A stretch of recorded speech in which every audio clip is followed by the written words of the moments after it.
She was in the gamble. My name's Nana Shand. I live in Greenock, and I've lived in Greenock all my life. And I'm Sheena Griffin. I stayed in Greenock, but I've also stayed in Greenock, but I was only in Greenock till I was 5. I moved to Nairn Road in 1967. When did you move, Sheena? A year later. We've been friends for then. Oh, we had good times. Aye, See, once I got married, my man was like all men at that time. They liked to drink, and all the rest of it, you get so much to live on, and that was that. But see, like your mammy, and there was Myra down the stairs. Aye. We were on the same boat, right? Aye. Now, Hogmanay up in Nairn Road at 12 o'clock, there was somebody who eats juice would all be out in the street. And it came to 12 o'clock when the bells would ring, they would all shake hands, and then they'd go into each of the houses to first fit. Now, well, we lived, some of the places you live in, you hardly know the name of the person next door because that's the way the people. Well, but the thing is, because young ones are all out working now, and grannies and that are watching the weans, and they're not there, and ones don't know. I personally, and I think Sheena's the same, we make a point of getting to know our neighbours. Aye. I could tell you all the neighbours that live in the whole of Westmoreland Road. I know every person in Westmoreland Road. Whole lot of people, wouldn't they? Aye. You're the same. Well, I don't know the newer ones lower down, but all the ones in the vicinity round about, I know all the ones right across the street, see about 12 doors down that way, and we're all back in front doors, and 12 on the other side. I know all them. For the families, for the people that is on it, I mean, I see a lot of them that went to the play schemes that I used to do, and went to the youth clubs I used to do, and they never pass you. They would never ask you for anything, they would never ask me for anything. Never pass you, and they always, and it just breaks your heart to see these young people. I would say no, it's not getting any better, because nobody is taking the stand to do something about it. Definitely no. No, definitely no. Even the drinking as well. I mean, the drinking, you see young boys hanging about 14 and 15, and young lasses too. I can't walk down the lanes at night. For all the young ones all standing drinking. Because it's maybe 14, 15, Aye. 16 maybe even, I don't know. And they'd be sitting there and they're drinking. You see them drinking, might be cider, but they're still drinking. You're more wary of the lasses Yeah, than the boys. Because you feel as if the boys give you a wee bit of respect, but That's lasses, his name. young lasses in a crowd are Are frightening. bad. Frightening. So it's... When they sign on at the labour exchange or the job centre, whatever it is they call it now, they give them this forum where they've got 6 weeks, they've got to go to get so many employers, go to people looking for a job and get it signed. And if they don't go and get these signed and they stop their money, they don't get any money at all. But the people, there's nowhere you can go for a job. There was a job going down in Amazon, I think it was. There was 10 jobs, 10 jobs down in Amazon, there was 1,000 people put in for it. So There is no work for the young ones.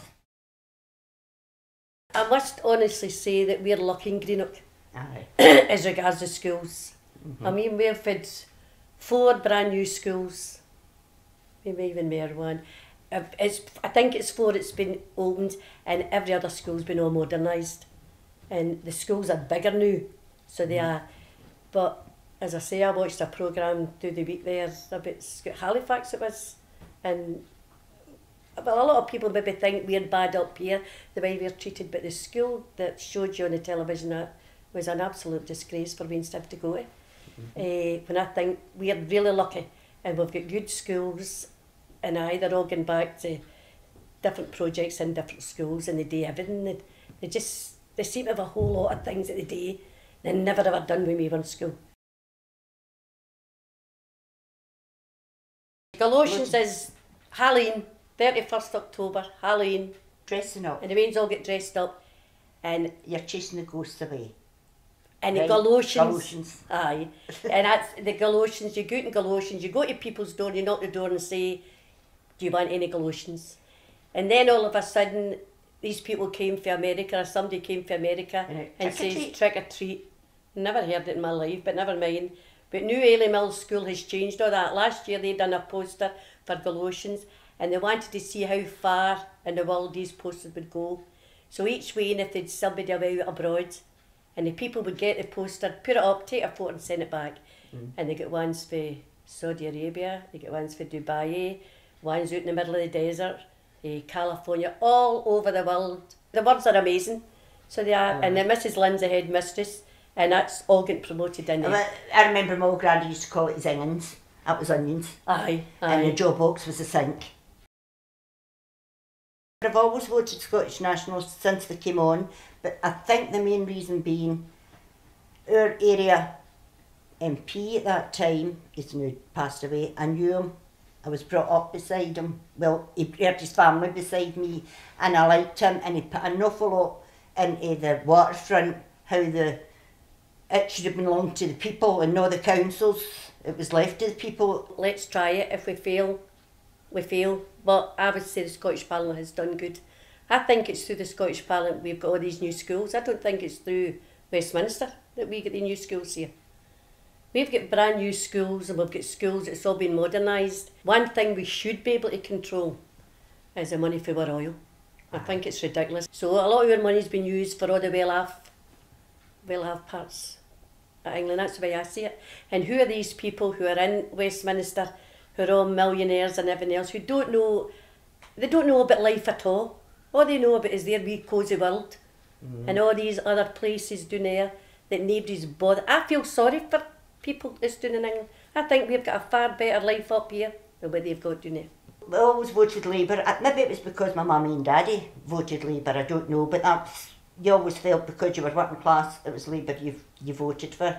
But my old granny, and she was just working class too, but she used to always say, no, I vote Conservative. I said, but why, Gran? Because money makes money. Money makes money, she says. So therefore, I'll vote for them. Always voted Labour. Was always, and just like Sheena, I think that stemmed through being working class, and but that was when it was Labour. When it was Eliza Kerr Hardy and Eliza Hector McNeil and Dick Maben and all that as well. Good Labour men.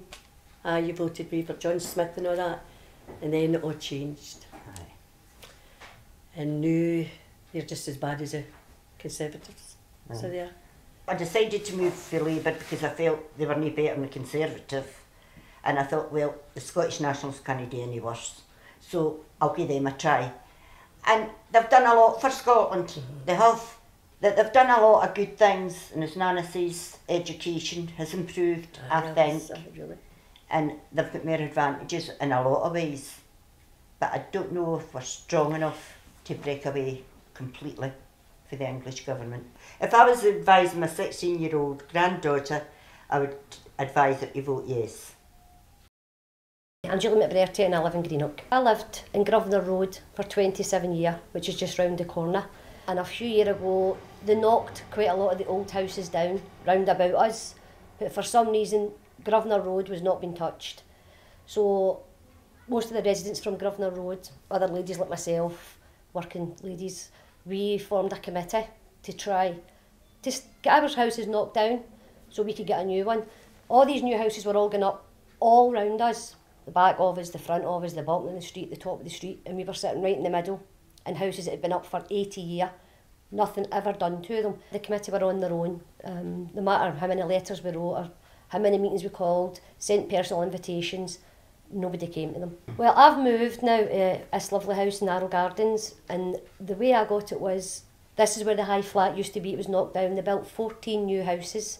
Now the Scottish Government put 10 of them up for shared equity, and what that was, for first-time buyers to get on the property market, rather than a 100% mortgage, which me and my husband were too old to get, you could get a 60% mortgage. So they would pay 40% of your mortgage and we would pay 60%. So we applied and we were fortunate enough to get the mortgage and get the house, and that's the only way we get out of Grosvenor Road, otherwise we'd still be there. The shared equity scheme has been fantastic for my husband and I. Where we lived in Grosvenor Road as well, I was there for 27 years. And it got to the point, I mean, I really don't think I could have done another year in that house.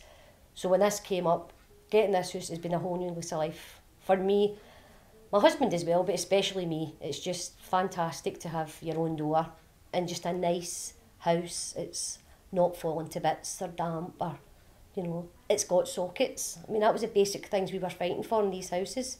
To have like more than one socket in your living room, you know, or to have some of the girls, a toilet door that closed. you know, or heating that worked. It was just basic things that we just couldn't seem to get. When I moved out my house, they went in, River Clyde Homes, and they spent 8 weeks refurbishing it before a new tenant was put in it. So 8 weeks, they lifted every floorboard, they plastered every wall, they got a new bathroom, new kitchen, sockets, doors, absolutely everything. And yet I was there for 27 years paying full rent, full council tax, and they would not give me a thing, couldn't get anything. In the referendum, I would be a yes for an independent Scotland. If there was the third questionnaire, should we have more powers, then I think that should be there, because I think, you know, some people may be undecided whether yes or no, so that would be their third option. But I would be a yes for an independent Scotland.